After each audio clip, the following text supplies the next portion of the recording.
आप देख रहे हैं आजाद बोल इंडिया का हेडलाइंस शो। आज है 31 दिसंबर 2025। मैं हूं आदिल खान आजाद।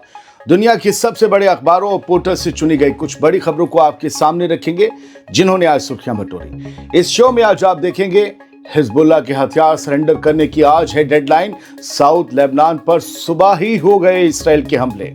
सीज फायर का दूसरा फेज अटका। नेतन्याहू ने हजारों क्लाशनिकोव राइफलों की रख दी शर्त। वेस्ट बैंक की आग पर नेतन्याहू की बेशर्म सफाई। दंगाई सेटलर्स को बताया मुट्ठी भर बच्चे। फिलिस्तीनियों ने भी बदला लेना किया शुरू। इसराइलियों की कई गाड़ियां फूकी। ईरान पर अगली स्ट्राइक की स्क्रिप्ट तैयार। नेतन्याहू ने ट्रंप को दे दी जायज वजह। जंग से बचने के लिए ईरान का स्मार्ट मूव। ट्रंप के लिए दरवाजा खोला, कहा वेलकम। और ब्लैक सी में रूस का हमला। ओडेसा पोर्ट और सिविलियन जहाजों पर किया ड्रोन अटैक।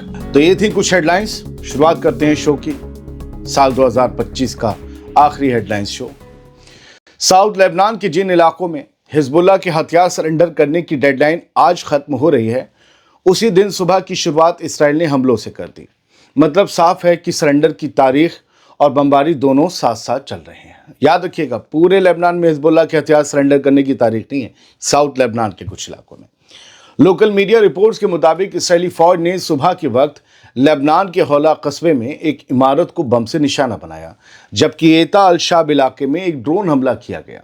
इस ड्रोन स्ट्राइक में एक बुलडोजर को सीधे बम से उड़ाने की खबर सामने आई और तस्वीर भी जो आप देख रहे हैं। हालांकि अब तक किसी के जख्मी होने की रिपोर्ट नहीं है, लेकिन इलाके में दहशत का माहौल पूरी तरह कायम है कि रात होने तक इसराइल और क्या करेगा इस इलाके में। आसमान में ड्रोन, जमीन पर धमाके और नीचे रहने वाली आवाम सवाल कर रही है, अगर आज हथियार डालने की आखिरी तारीख है तो बम क्यों गिर रहे हैं। हिजबुल्लाह के हथियारों को लेकर बनाए गए फ्रेमवर्क में पहले ही कई सवाल उठ रहे थे और अब जिस दिन फैसला होना है उसी दिन इसराइल हमले करके ये इशारा दे रहा है कि साउथ लेबनान में मामला सिर्फ डेडलाइन तक महदूद नहीं है। आज का दिन तय करेगा दोस्तों, और आज की शाम और रात तय करेगी कि ये सरेंडर की स्क्रिप्ट है या फिर एक नई जंग का ट्रेलर। बेंजामिन नेतन्याहू को हमास का एक एक हथियार चाहिए। सीज फायर का दूसरा फेज शुरू न करने का इरादा खुलकर सामने आ गया है। हजारों क्लाशनिकोव राइफलें चाहिए नेतन्याहू को। अमेरिका के पीस प्लान पर आगे बढ़ने की शर्त अब इसराइल ने खुलकर रख दी है। हमास को हथियार डालने होंगे, ये कह दिया है नेतन्याहू ने। अमेरिका में मौजूद है नेतन्याहू और वहीं पर एक अमेरिकी चैनल फॉक्स न्यूज से इंटरव्यू में नेतन्याहू ने साफ कहा कि गजा का जो अमन प्लान है, गजा का पीस प्लान है, उसके दूसरे फेज में रुकावट बस एक ही लफ्ज से है, डिसआर्ममेंट, यानी यूं कहें कि सरेंडर हथियारों का। उसका कहना है कि हमास ने हथियार डालने का वादा तो किया था, लेकिन अब वो पीछे हट रहा है। नेतन्याहू का दावा है कि हमास के पास अब भी करीब 20,000 लड़ाके हैं जिनके हाथ में क्लाशनिकोव राइफलें हैं, यानी AK-47, और कुल मिलाकर उसने कहा कि गजा में 60,000 AK-47 राइफलें मौजूद हैं जो इसराइल के लिए खतरा है। नेतन्याहू ने इल्जाम लगाया कि इन्हीं हथियारों के जरिए हमास अपने ही लोगों पर जुल्म करता है और जो इसके कंट्रोल को नहीं मानते उन्हें मार दिया जाता है। यानी नेतन्याहू का इशारा उन लोगों की तरफ है जो इसराइल के लिए एजेंट के तौर पर गजा में रहकर काम कर रहे थे। क्या वही लोग की तरफ इशारा कर रहा है नेतन्याहू? क्योंकि हमास उन्हीं को तो मारता है, ये कह के कि ये लोग गद्दारी कर रहे थे। बेंजामिन नेतन्याहू ने अपने इस इंटरव्यू में कहा कि गजा के नीचे अब भी सैकड़ों किलोमीटर लंबा सुरंग नेटवर्क कायम है। तो फिर अपना सवाल ये है कि 2 साल तक फिर तुम्हारी फौज उस जंग के दौरान क्या कर रही थी? वो उन सुरंगों को तबाह क्यों नहीं कर पाई? और IDF तो अब भी गजा के 55% हिस्से पर काबिज है सीज फायर के बाद, तो अब क्या कर रहे हो? इसराइली लाइन बिल्कुल सीधी है दोस्तों। जब तक राइफलें नहीं छिनती और सुरंगें नहीं तोड़ी जाती, पीस प्लान आगे नहीं बढ़ेगा। यानी नेतन्याहू कह रहा है कि वो सीज फायर का दूसरा फेज शुरू करेगा ही नहीं। हालांकि दिलचस्प बात एक और है इसी इंटरव्यू में, वो ये कि जब उससे एक और सवाल किया, जर्नलिस्ट ने पूछा कि अगर हमास हथियार डालने को तैयार ही ना हुआ तो क्या दूसरा फेज मुमकिन है? तो जवाब आया, फिर भी कोशिश को एक मौका देना होगा। यानी यहां पर कुछ नेतन्याहू लचीला पड़ा। मतलब जबानी तौर पर अमन की बात और जमीन पर पूरी तरह सरेंडर की डिमांड। दोस्तों, गजा का अगला चैप्टर इसी टकराव में फंसा हुआ है। मुट्ठी भर बच्चे का झूठा राग और वेस्ट बैंक की आग पर नेतन्याहू की बेशर्म सफाई सुन लीजिए। वेस्ट बैंक में सेटलर हिंसा पर, सेटलर्स की वायलेंस पर जब अमेरिका की तरफ से सवाल उठे तो नेतन्याहू ने वही पुराना राग, घिसा पिटा बहाना सामने निकाल कर रख दिया। कह दिया ये सब मुट्ठी भर बच्चे कर रहे हैं, बहुत बड़ी तादाद नहीं है लोगों की। अमेरिका के दौरे पर फॉक्स न्यूज को इंटरव्यू देते हुए नेतन्याहू ने सेटलर्स के दंगों को, उनकी हरकतों को हल्का दिखाने की पूरी कोशिश की। उसने कहा मीडिया बेवजह शोर मचा रहा है, असल में सिर्फ कुछ बच्चे हैं, करीब 70-80 बच्चे जो ये सब कर रहे हैं और इससे ज्यादा कुछ नहीं। यही नहीं, उसने ये भी जोड़ दिया कि ये बच्चे वेस्ट बैंक के रहने वाले नहीं हैं बल्कि टूटे हुए घरों से आए हुए टीनेजर्स हैं। दोस्तों, ये टूटे हुए घर तो गजा में है, तो ये नेतन्याहू इन सेटलर्स को कहां से जोड़ रहा है? फिलहाल ये उसने बताया नहीं कौन से टूटे हुए घर, कहां के घर। लेकिन सवाल सीधा है, जिन सेटलर्स को खुद इसराइल के लीडर्स और इसराइली मीडिया, इसराइल की अथॉरिटीज दंगाई, उग्रवादी, आर्म्ड सेटलर्स और विजिलेंट्स लिखते हैं या बताते हैं, जो जैतून के पेड़ काटते हैं, घरों को आग लगाने की कोशिश करते हैं, लगाते भी हैं, कार वगैरह जला देते हैं फिलिस्तीनियों की, फिलिस्तीनी आबादी पर जो खुलेआम हमले करते हैं, वो आखिर बच्चे कैसे हो गए और किसके बच्चे हैं वो? नेतन्याहू ने माना कि ये हरकतें विजिलेंटिज्म हैं, लेकिन साथ ही दावा भी ठोक दिया कि वो इसे रोकने के लिए स्पेशल एफर्ट, खास कोशिशें कर रहा है।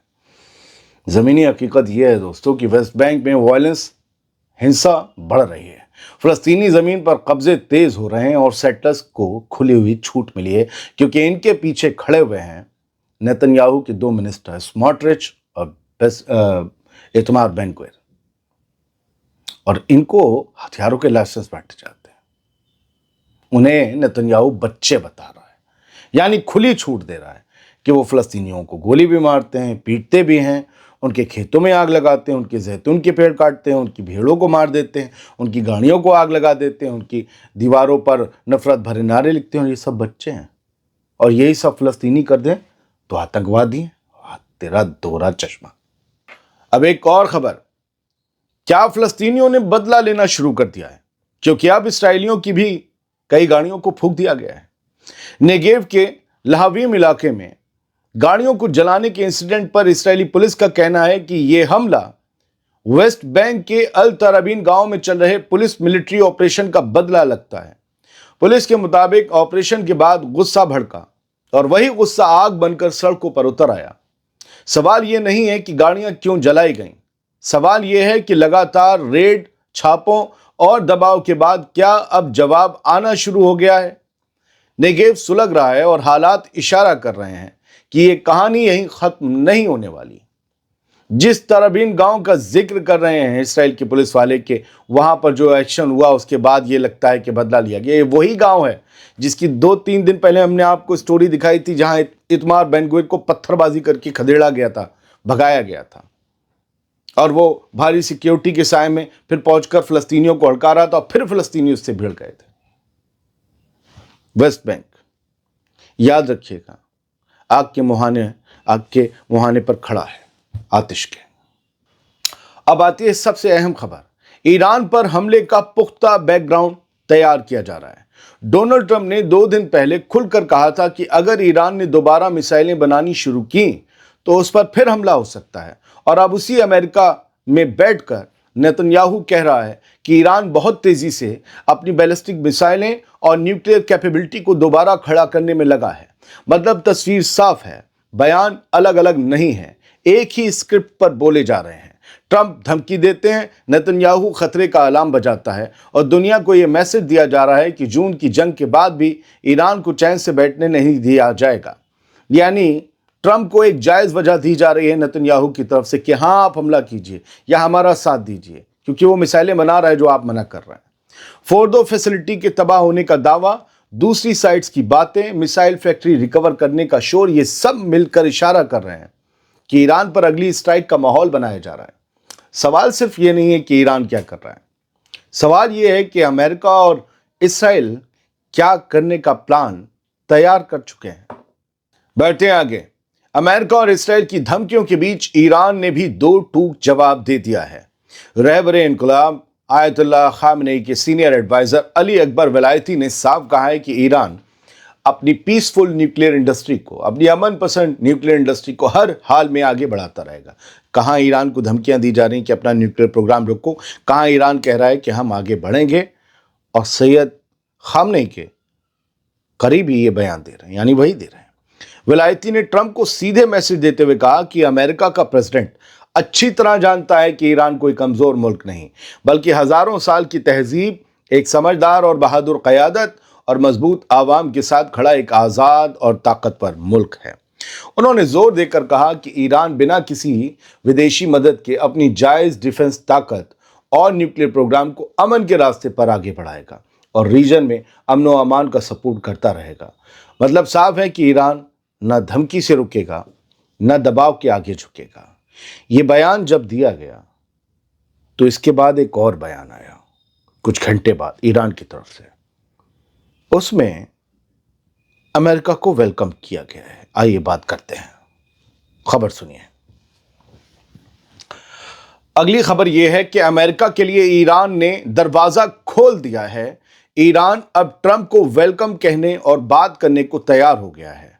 आइए इस खबर को समझते हैं। ईरान के फॉरेन मिनिस्टर अब्बास अरागची ने ट्रंप को सीधा पैगाम दे दिया है। ईरान की तरफ से अब्बास अरागची ने ट्रंप से कहा है कि ईरान को तुम कभी हरा नहीं सकते, लेकिन अगर असली बातचीत हुई तो दोनों जीत सकते हैं। हम भी जीतेंगे, अमेरिका भी जीतेगा। मतलब कुछ ऐसी डील करो कि दोनों की जय जय हो जाए। यह बयान मंगल को द गार्डियन अखबार में छपे एक आर्टिकल में सामने आया। अरागची ने यह बात उस वक्त कही जब एक दिन पहले अमेरिका में ट्रंप और नेतन्याहू की मुलाकात हुई थी और वहां ईरान पर दोबारा हमले की बातें की गई थी। अब्बास अरागची ने डोनाल्ड ट्रंप से साफ कहा कि इसराइल की वार्निंग्स को एक तरफ रख दीजिए। उनका कहना था कि इस वक्त एक छोटी लेकिन अहम विंडो खुली है जहां ईरान के साथ फिर से बातचीत शुरू की जा सकती है। यानी ये ईरान का दावतनामा था अमेरिका को सीधे सीधे कि आओ यार बात करते हैं। ईरानी फॉरेन मिनिस्टर ने लिखा कि मिडिल ईस्ट को नए सिरे से सेट करने की जरूरत है और अगर अमेरिका वाकई इलाके में टकराव नहीं चाहता तो ईरान को बाहर रखकर कोई फॉर्मूला कामयाब नहीं होगा। ईरान को तो शामिल करना ही पड़ेगा और शामिल करने का मतलब यह है कि फिर ईरान का तुम्हें बेहतर सोचना होगा, सिर्फ सैंक्शंस नहीं। यह अमेरिका के लिए ईरान की अब तक की सबसे बड़ी सीधी अपील मानी जा रही है। खुद ईरानी अखबार भी लिख रहे हैं और इस अपील में कहा गया है कि या तो इस्राएली एजेंडा चलाओ और टकराव बढ़ाओ या बातचीत का रास्ता पकड़ो और हालात को कंट्रोल में लाओ। ईरान का मैसेज साफ है, धमकी के आगे नहीं झुकेंगे, लेकिन अगर बात करनी हो तो दरवाजा अभी खुला है और हम तुम्हें वेलकम कहते हैं, आओ साथ बैठते हैं। लेबनान के एन अल हिलवे कैंप से फ़लस्तीनी फतह मूवमेंट ने अपने आखिरी हैवी हथियार भी लेबनानी आर्मी को सौंप दिए हैं।